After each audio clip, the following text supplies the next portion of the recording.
the oil spill cleanup effort is a race against time, physics, weather, biology. Responders are trying to minimize the effect of this spill, but are they doing all they should be?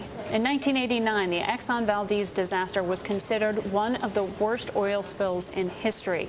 Joining us now is Dr. Russ Chianelli. He's the lead scientist in that cleanup effort. He's now at the University of Texas at El Paso. Thank you for coming in today. Doctor, I want to ask you, it's so hard to find bright spots in this story, but I know in your research you found some, so to speak, in that you say the oil that's washing up on shores right now in the Gulf of Mexico, it's reddish, it's got sort of a moussey quality. You say that's a sign that the oil is degrading. That's a good thing. That's right. That is a good thing, and it's something, one of the things I would like to say is that this all happened before, not only in 1989, which Exxon Valdez was about 40,000 tons, but in the Ixtoc blowout in 1979, which is almost exactly like the one today, a well that was 3 kilometers deep, 400,000 tons, 10 times the Exxon Valdez, went into the Gulf of Mexico and the Bay of Campeche, and only about 2% of that oil reached the shore. Why? Because of these organisms that live on oil.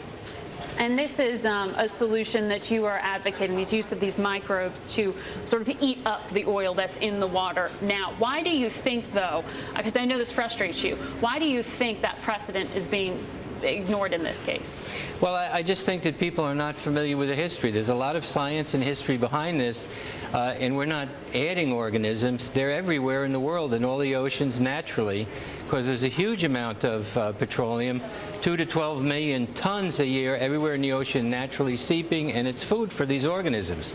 We don't add the organisms, they're there. So what you did in Exxon Valdez in the wake of that to clean up is you encouraged the growth of these microbes. Is that fair to say? What we did, and I was the leader of the bioremediation effort. There were many people working on that. What we did was on the shoreline, we added nutrients to the shoreline, which accelerates the biodegradation. It's exactly the same thing that you would do in your plants, in your home, in your garden. You add a fertilizer, nitrogen, phosphorus, and that limits the speed at which they can do it. Mm-hmm. Now, the counter to that, or one of the flies in the ointment, I was looking at a piece in the New York Times this week, and it said that bioremediation, as you call it, it doesn't really work in areas that lack oxygen. Some of the estuaries and areas may not be able to be accessed using this, and some point out that less than half the oil that didn't evaporate is still up there in Alaska in the wake of the Valdez disaster. I say to anybody that it is true that you need oxygen. Of course, on the beach there's oxygen, but anybody that says that the Alaskan was not cleaned up, I ask them if they've been up there. You're saying it's a relative cleanup, though, because there is still amount of pollution that's still very hard to find. And again, I go back to the idea that oil is natural in the environment.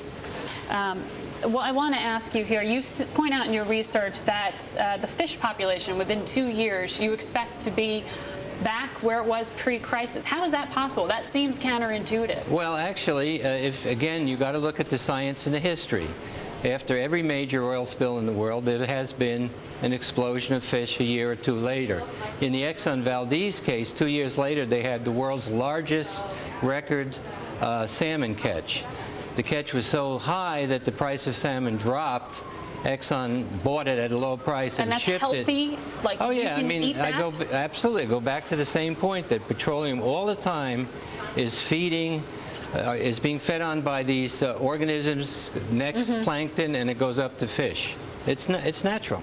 Well, thank you for sharing your experience, and we'll see if this solution is considered in this disaster. Thank you, Doctor, for joining us. You're quite welcome. Thank you.